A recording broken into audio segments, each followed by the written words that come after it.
Hey, what's going on, guys? Zodiark here. Today I'm actually doing something that I've finally gotten around to, and I'm really excited about it because I actually like playing around with different builds and things like that. But I'm actually going to be going over a debuffer guide today. And I'm going to try to keep this as short as possible, while also giving as much information away as I possibly can. So just bear with me. I'm not going to go into extreme detail on everything. I'm just going to give you guys the overall basic concept and how you guys can kind of look at gearing your character, what passives, active skills you want to run, as well as a couple different weapon choices.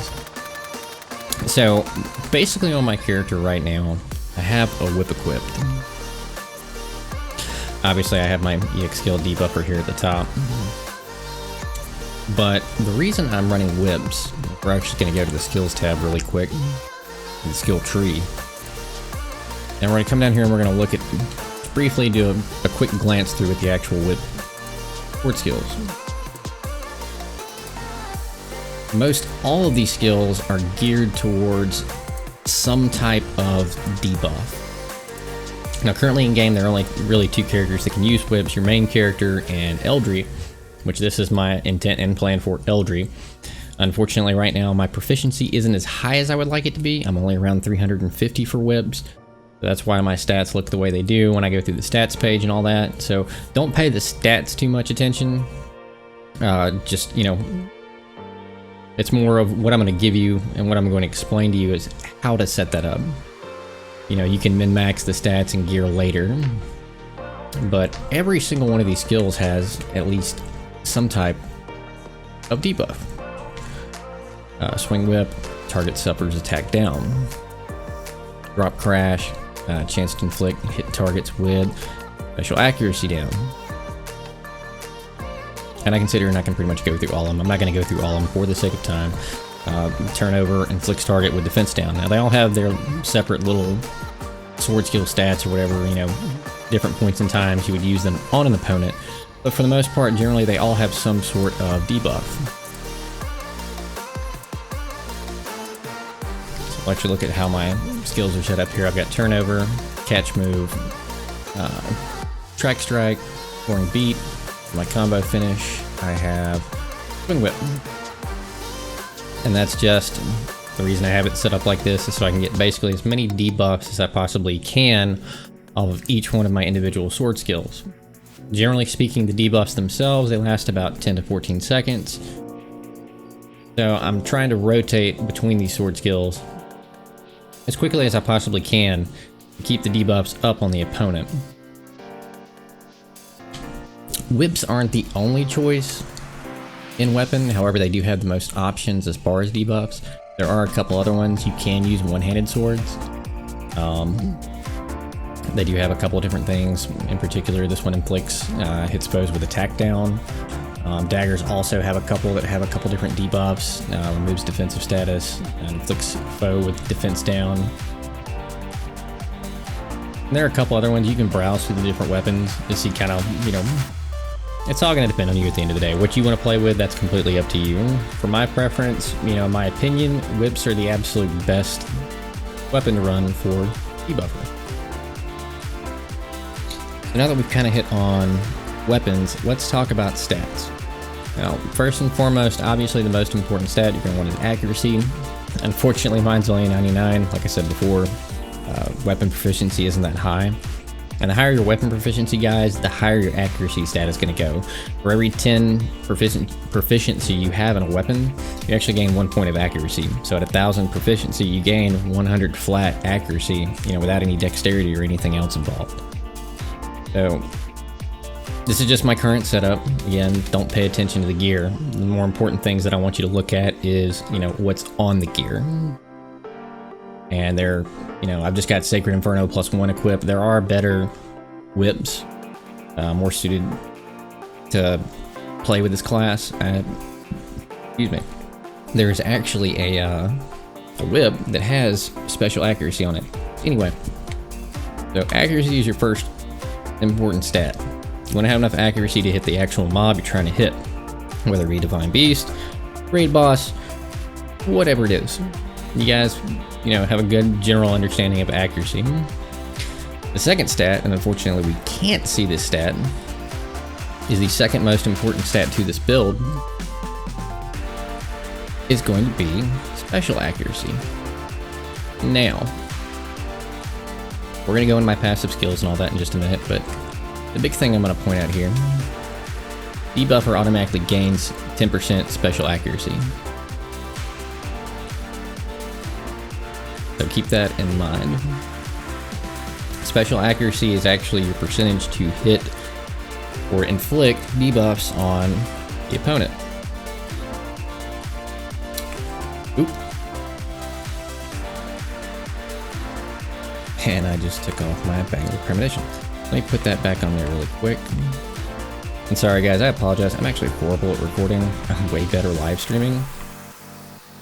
But, I thought this would be the best way to get this information out to you guys, rather than stream it one time. Anyway, so my Bangle Premonition.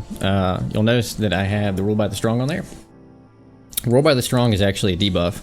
If you guys noticed, whatever, for those of you guys that run it in your attack builds and everything else, you'll notice that the hazard gauge, if you're fighting something higher level like a Divine Beast, will actually, you won't see the extra gain from the risk points.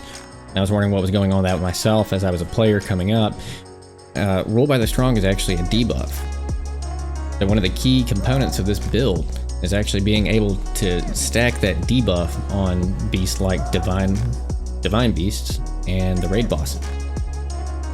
But the higher level opponent you're going against, the more special accuracy you're going to have to have. So that special accuracy is, the second most important. Second most important stat when you're building this. The only other thing I could recommend as far as like building, put a good chunk into agility and vitality. This build isn't going to do a ton of damage. If you want to be a debuffer and do a ton of damage, you can play around with it. You might be able to come up with something I, haven't thought of or haven't tried. But the big purpose of this build is to be a support character. They're supposed to go in, they're supposed to put debuffs on the enemy. They're not really doing a damage. So the way I build around this, let me look at my gear really quick. So I've got Sacred Inferno. Unfortunately, it doesn't have a lot of passives or anything like that. It does have Sacred Arts damage 30, which is another point we'll go into here soon with Sacred Arts. I'm running Clothes of Tranquility because it gives additional special accuracy 12.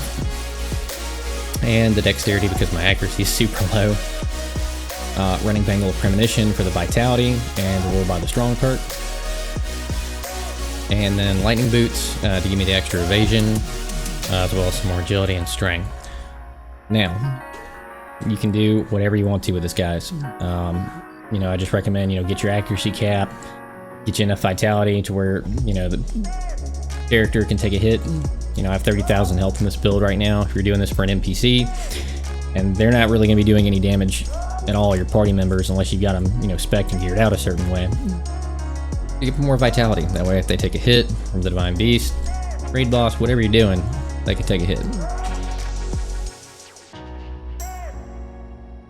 Alright, so we talked a little bit about the debuffer class, the stats we need, and kind of how to gear your character. Let's actually get into the nitty-gritty, and we'll actually go through my passive skills really quick. Now, I do have Rising Spirits on. That's just to give me an increase in my stats. Gives me the extra agility, the extra vitality, also the extra strength, so I can kind of do some damage. But again, with this build, it's not very likely you're going to be like the top damage dealer, if any at all. Next one I have is Mental Resonance. It gives me a special accuracy bonus of plus 20%. Speed change resist plus 20, physical resist plus 20.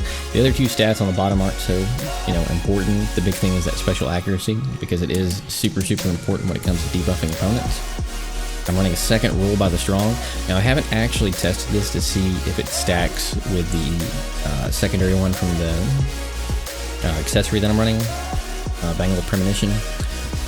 So stay tuned to that. Test that out for yourselves. Unfortunately, I won't be able to test that out in this video, just for length chance. So kind of go with whatever here. You could do increased skill speed, that way your attacks hit quicker, while you're debuffing faster. You can get through your whole entire rotation. The bottom part, Shadow Hands, again, special accuracy plus 15%. Now, combat skills, there aren't really a ton of options, and I kind of just have a few little things all over the place. This is kind of what I went with. I did go with Hands of the Abyss to buff up my special accuracy even more. I will be doing some testing later on this week with the Divine Beast and the raid bosses to actually, you know, see how much special accuracy I can possibly stack and see how we can actually, you know, consistently debuff them. Next one I'm running is Silent Flash. Accuracy minus 90% or minus 90. Only has a 15-second effect duration. Now I haven't customized these. You can go in and kind of play around with it. Combat skills are kind of, you know, you can do whatever you want to with them. The other one I ran with was Curse of the Week. Lower the attack level, minus 7, last 30 seconds.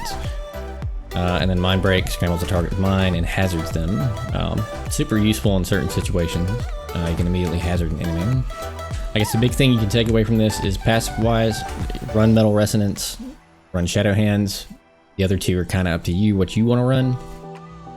Definitely roll by the strong if you don't have a weapon or an accessory or armor piece that has roll by the strong on it, because this will be a key component as far as how this build works and helps your allies out, because you can stack that, you know, plus 100% risk point on the opponent. And that counts for anybody in your party. Your AI companions, everything else, you can run roll by the strong on them, and that roll by the strong debuff will count for your main character if your allies are hitting. But, you know, big points, Mental Resonance, Shadow Hands are a must. You know, the other ones are kind of play around with it yourself and kind of figure it out. Last but not least, I am going to talk a little bit about the arts codes. Debuff powerful enemies is an absolute must. The whip does have a couple of skills that take an enemy, I guess, out of the in a rage state, different things like that. The important part is to read on the skills themselves and then choose the best art codes, you know, that'll, you know, go with your character, go with your build. Buff allies, you know, I have that plus 20% special accuracy. So of course I'm going to get a buff with allies. But again, this, you know, and I haven't optimized this for this build yet. This is something new, something I wanted to share with you guys. If you guys like, you can come in my stream. I stream on Monday and Wednesdays, 8 p.m. Central on Twitch. There's a link below. I'd love to talk about this kind of stuff with you guys in chat. It gives me something to talk about while I'm streaming. And I also like to help people out.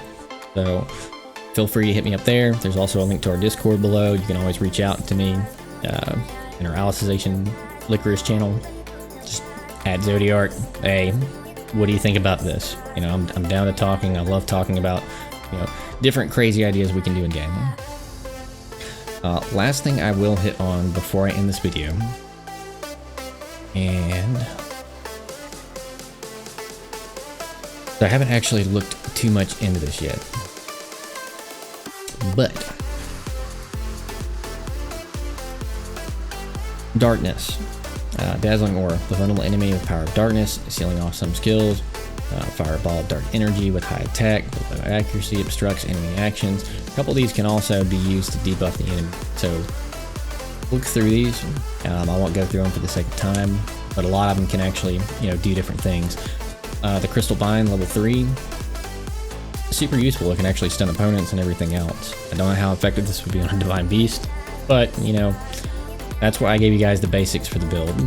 Build it out how you want, test it out, come talk to me, tell me what worked. Also, if you guys would like to see future build guides, leave a comment below as to what you would like to see.